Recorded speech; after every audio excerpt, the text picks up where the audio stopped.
మనకి పురాణాల్లో రామాయణంలో కానీ భారతంలో కానీ కనిపించేటటువంటి అస్త్రాల్లో అత్యంత పవర్ఫుల్ బ్రహ్మాస్త్రం పాశుపతాస్త్రం.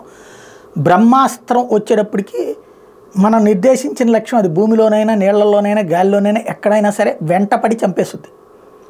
పాశుపతాస్త్రం వచ్చేటప్పటికి మళ్ళీ బ్రహ్మాస్త్రాన్ని ఉపసంహరించుకోవచ్చు. ఉపసంహరించుకునే శక్తి కొంతమందికే ఉంది. బ్రహ్మాస్త్రానికి ఎదురుగా కూడా ఒక బ్రహ్మాస్త్రం ఉంటుంది. పాశుపతాస్త్రం దానికంటే పవర్ఫుల్ అన్నటువంటిది కనబడుతుంది. పాశుపతాస్త్రం శత్రువుని నిర్జించినే వెనక్కి వస్తుంది తప్పించి మరేం కాదు.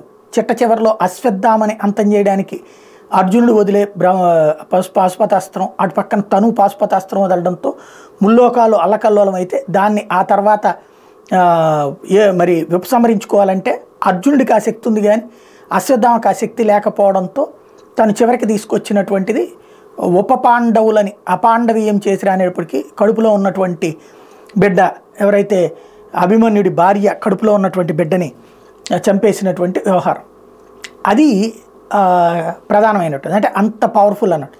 ఇప్పుడు అగ్ని 5 అట్లాంటిదే చైనా లోపల ఆ మూలన ఉన్నటువంటి ప్రాంతాన్ని కూడా లేపేయగలిగినటువంటి శక్తివంతమైనటువంటి క్షిపణి. రక్షణ రంగంలో భారత్ మరో అరుదైన ఘనత సాధించింది. బహుశా బహుళ వార్ హెడ్లను మోసుకెళ్లే అగ్ని 5 క్షిపణిని సోమవారం విజయవంతంగా పరీక్షించింది. శత్రువుకు సంబంధించిన విభిన్న ప్రాంతాలపై ఏకకాలంలో విరుచుకుపడడానికి ఇది వీలు కల్పిస్తుంది. మిషన్ దివ్యాస్త్ర పేరుతో చేపట్టిన ఈ ప్రాజెక్టులో multiple independently targetable reentry vehicle MIRV పరిజ్ఞానాన్ని రక్షణ పరిశోధన అభివృద్ధి సంస్థ DRDO శాస్త్రవేత్తలు తొలిసారిగా పరీక్షించారు. దీంతో ఈ తరహా సామర్థ్యం కలిగిన America, Russia, China, France, Britain దేశాల సరసన భారత్ నిలిచింది. ఈ ప్రయోగం గురించి X ద్వారా ప్రకటించిన ప్రధానమంత్రి నరేంద్ర మోడీ శాస్త్రవేత్తల కృషిని అభినందించారు. ఇది చాలా ముఖ్యమైన మైలురాయని రాష్ట్రపతి ద్రౌపది ముర్ము కొనియాడారు. రక్షణ మంత్రి రాజ్నాథ్ సింగ్ కూడా శాస్త్రవేత్తలు అభినందించారు. ఒరిస్సాలోని APJ అబ్దుల్ కలాం దీవి నుంచి ఈ క్షిపణి పరీక్ష జరిగింది.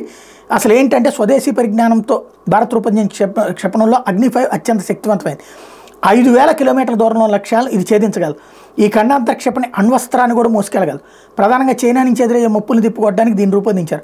ఆ దేశం మొత్తం దీని పరిధిలోకి వస్తుంది. అగ్ని 1 నుంచి అగ్ని 4 రకం క్షిపణులు 700 నుంచి 3500 కిలోమీటర్ల మధ్య దూరాన్ని చేరుకోగలవు. అవి 1990 నుంచి భారత సైనిక దళాల్లో సేవలు అందిస్తున్నాయి. అగ్ని 5ని భారత్ గతంలో అనేక సార్లు పరీక్షించింది. అయితే MIRVతో ఈ అస్త్రాన్ని ప్రయోగించడం ఇదే తొలిసారి. సాధారణంగా ఒక క్షిపణి తన వార్ హెడ్తో 1 లక్ష్యం పైన దాడి చేస్తుంది. MIRV సాంకేతికత వల్ల ఒక క్షిపణిలో బహుళ వార్ హెడ్లను అమర్చవచ్చు. లక్ష్యానికి చేరువయ్యే క్రమంలో అవి ప్రధాన అస్త్రం నుంచి విడిపోతాయి.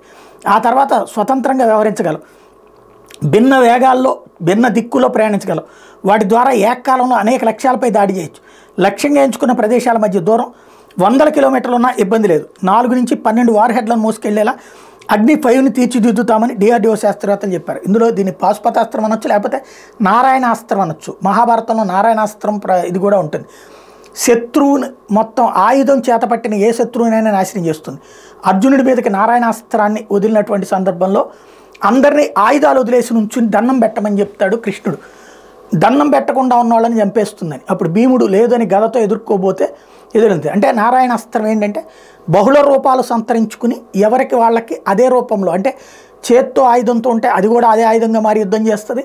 అలాగే గాల్లో ఉంటే గాల్లోగా, ఏనుగు మీద ఉంటే అట్లాంటిది అంటే శూలంలాగా ఇట్లా ఎన్ని రకాల ఆయుధాలు ఉంటే అన్ని రకాల ఆయుధాలుగా మారి దాన్ని నాశనం చేస్తుందని చెప్పబడింది. ఇప్పుడు అట్లా కనిపిస్తోంది.